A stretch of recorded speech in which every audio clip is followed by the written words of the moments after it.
nos vamos a trasladar inmediatamente hasta Tacna, hasta el sur del país, ¿no? Vamos a tomar contacto con Julio Failó Rivas, él es economista, analista político, director de la revista Apuntes al Lápiz. Quiero saludarte, Julio. Como siempre, un gusto conversar contigo, muy amable. Buenas tardes, José. Muchísimas gracias por la entrevista y como siempre a tu disposición, José. Sí, en la última edición de la revista Apuntes al Lápiz titulado Arde Candela, ustedes hacen un análisis de la situación que se registra en Puno y su relación con el gobierno, ¿no? Siendo naturalmente una situación bastante complicada, ¿no? Como una muestra de expresión popular, pero también, como ha sucedido en los últimos días, como una muestra de protesta, ¿no? ¿Cómo estás analizando esta situación, Julio? Bueno, en realidad lo de Puno y la misma festividad tienen un antecedente importante que hay que recordar allá por mayo de 1781, específicamente el 12, ¿no? Donde las fuerzas rebeldes de Diego Cristóbal Tupac Amaru sitiaban la villa de Puno por tercera vez, ¿no? Sus defensores, viendo que las fuerzas ya no daban, estaban flaqueando y la voluntad de combate se desplomaba prácticamente, decidieron sacar a la Virgen de la Candelaria, ¿no? Los sitiadores interpretaron erróneamente que la procesión que se estaba haciendo la interpretaron como una llegada de tropas frescas y terminaron retirándose esa misma noche, ¿no? Ahora bien, todos los de Puno finalmente atribuyeron un milagro de la Virgen de la Candelaria. Esto se le atribuyó a un milagro y su fama, de hecho, se hizo legendaria, se hizo famosa, ¿no? Ahora, ¿cómo interpretar lo de Puno? ¿No? Y ese es un tema también que a mí me preocupa porque descolocan a ciertas posiciones políticas y específicamente a la Presidenta de la República, ¿no? O sea, estas fiestas de la Virgen son expresiones religiosas y culturales, ¿no? Que tienen connotación mundial. Tiene seguidores, en el caso del sur del Perú, cientos de miles, incluso llegan a millones, ¿no? De devotos que le rinden culto a la Virgen con bailes, ¿no? Y estos son elementos simbólicos de la cosmovisión andina, cuya expresión no es entendida ni por la derecha de este país, ni por la misma presidenta Dina Boluarte, ¿no? Y de hecho, cuando nosotros le colocamos ardió candela, en realidad arde candela en los devotos de la Virgen, ¿no? Y eso hizo de una u otra manera retroceder a la presidenta Dina Boluarte en su despropósito de afrentar nuevamente a Puno, ¿no? Entonces, esta expresión, como tú bien lo señalabas en tu introducción, es o se ha convertido en una expresión de resistencia en contra del régimen, ¿no? Y cuando hablamos de régimen, no solamente hablamos del Ejecutivo, sino también del Legislativo y en algún momento de la Fiscalía de la Nación o del Ministerio Público que soportaba todo un andamiaje que ya todos conocemos, ¿no? La presidenta amenazó con llegar en plena festividad de la Candelaria, y de hecho la gente lo interpretó como que no le importa el dolor el dolor que le generó en las movilizaciones, cuando prácticamente se asesinaron a personas, arrebatándole obviamente sus mejores hijos que protestaban por tener o por reclamar con justa razón tener mejores autoridades políticas, ¿no? Ahora, Vicente Sánchez hace una acotación al respecto en el artículo, ¿no? Él señala que la fiesta de la Virgen de la Candelaria en estos días se ha convertido en la vía por la cual todo un pueblo y a través de él todo el Perú le ha dicho al gobierno que no olvida y que no olvidará tantas muertes que Puno y que Puno sí es el Perú, ¿no? Y que la sed de justicia y la sanción a los responsables sigue intacta, ¿no?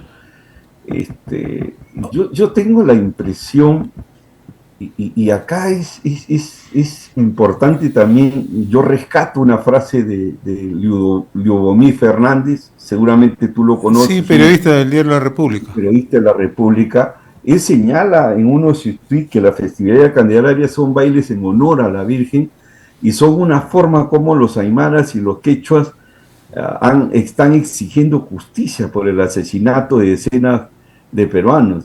Reitera que en Puno no van a olvidar a todos aquellos que perdieron la vida a manos de las Fuerzas Armadas para que Dina Boluarte no se mantenga en el poder.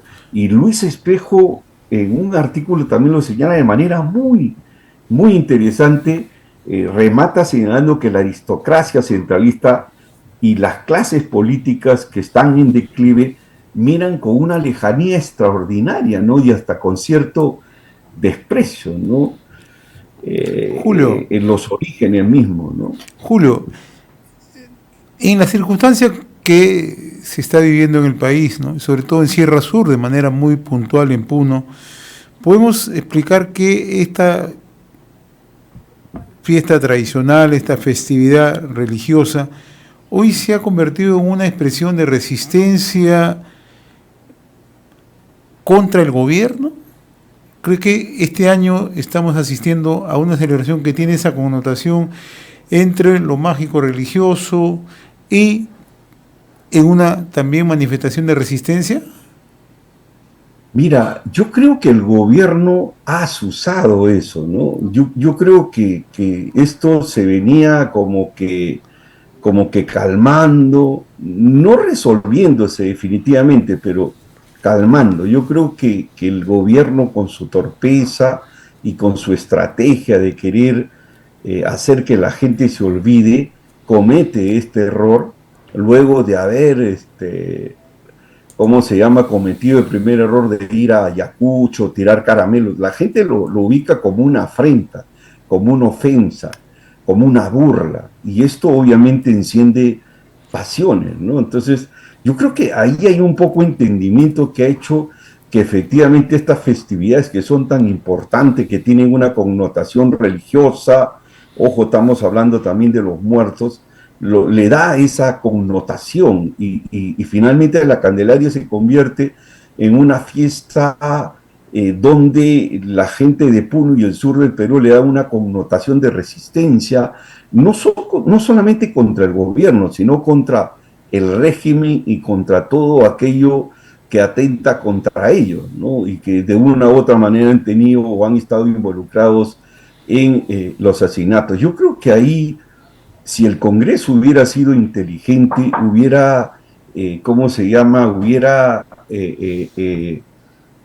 interpretado esto como la necesidad de tener una comisión que investigue estos asesinatos, o la iniciativa misma del gobierno para que esto se investigue, o el mismo Ministerio de Justicia también, ¿no? Pero no ha sucedido nada de esto, ¿no? Entonces, esto de acá termina siendo una suerte de ¿cómo se llama?, de burla, de impunidad, y la gente obviamente lo toma como una afrenta, como lo que finalmente es, ¿no? Y esto, de hecho, como lo señala Vergara en algún momento en la entrevista de La República, no sé si tú lo has El domingo has leído sí. la estrategia de Gretel, en la que él tiene una interpretación que la suscribimos, y que esto de una u otra manera se va a convertir en algún momento en una manifestación,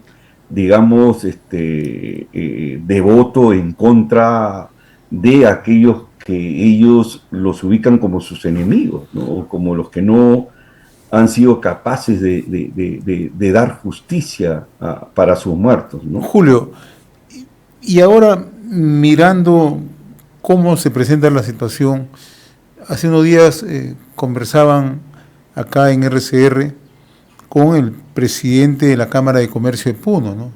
Y él explicaba que hay muchas necesidades en Puno, ¿no? están afectados económicamente, el tema de la agricultura se ha visto bastante mermado por el déficit hídrico, el comercio se está recuperando, pero no al ritmo que quisieran, el turismo no se recupera al ritmo que se quisiera. Entonces, ¿cómo retomar ese nivel de relación con el Ejecutivo, con el gobierno, ¿no? Sobre todo entendiendo que se requieren obras de inmediato, se requieren inversiones que lo requiere la población en Puno. Sí, yo estoy absolutamente de acuerdo contigo. Yo viajo permanentemente a Puno, veo sus necesidades, pero también veo una sed de justicia, José, y yo creo que fácilmente esto podría verse con el inicio de una investigación, que vendría a ser un gesto político, ¿me entienden? O sea, yo creo que la gente espera eso, espera justicia, espera que se investigue las muertes, que se sancione a los responsables, ¿no? Para poder iniciar un proceso de reconciliación. Si no hay eso, yo lo veo muy complicado, muy difícil. El Aymara y el quechua son extremadamente orgullosos, ¿no? Y yo creo que hay que entender eso, ¿no? Y el Ejecutivo tiene que entender eso, y el Congreso y todos los poderes del Estado tienen que poner de su parte para poder iniciar un proceso de acercamiento, porque en realidad Puno está absolutamente afectado económicamente. Y claro, y las consecuencias en realidad sobre todo afectan más a poblaciones en pobreza y pobreza extrema, que Puno tiene alto índice de población en pobreza y pobreza extrema. Sí, y curiosamente te comento algo, José, curiosamente la resistencia más poderosa, más fuerte de uno, por decirlo, es justamente de la gente que menos tiene. O sea, es la más rebelde, es la más adolorida. Me imagino que muchos de sus muertos explican eso, ¿no? Pero sí, yo creo sinceramente la reconciliación con Puno pasa, o con el sur del Perú, pasa porque se inicie seriamente una investigación que permita, digamos, acercarse al pueblo. Y luego lo otro, ¿no? Yo creo que Puno ha venido reclamando una agenda política desde hace mucho tiempo, ¿no? Imagínate, yo en algún momento lo escribo en la editorial, yo digo, si Puno hubiera sido, mejor dicho, si el movimiento social o la movilización social de Puno se hubiera extendido a todo el Perú, ese gobierno ni el Congreso hubiera durado más de un día, te lo digo así con toda sinceridad, ¿no? Si tú ves las manifestaciones de Puno son extraordinariamente inmensas, ¿no? Entonces, eso es un tema que hay que, ¿cómo se llama? Señalarlo, ¿no? Vergara, como te reiteraba, señalaba en la República que más allá de los resultados paupérrimos como la gestión de Dina Boluarte y de Tarola, ¿cómo se llama? Hay un país quebrado, y han dejado al sur peruano abogado un rencor, ¿no? Y en tal sentido, una ciudadanía que va a utilizar las elecciones para desfogar su rabia, ¿no? Y esto, evidentemente, si tú lo trasladas al terreno electoral o el terreno político, el sur del Perú es una de las macroregiones que tiene un voto homogéneo. Y a diferencia de todo el país que dispersa su votación entre varios candidatos, Puno y el sur del Perú concentra su votación en uno y máximo dos candidatos, ¿no? Claro. Y lamentablemente de posiciones antisistemas, de posiciones radicales, ¿no? Entonces, ahí, caramba, hay que tener muchísimo cuidado, ¿no? Con lo que puede suceder frente a una posibilidad de elecciones, ¿no? Y quiénes podrían verse favorecidos con esta votación. De manera que ya la gente debe tener clara por dónde debemos empezar, ¿no? Muy bien, mi estimado Julio Faló, como siempre muy reconocido por esta comunicación a través de Conexión Perú en RCR, Red de Comunicación Regional. Ha sido un gusto dialogar contigo, muy amable. No, el gusto ha sido mío, José, y muchísimas gracias por la entrevista. Un fuerte abrazo.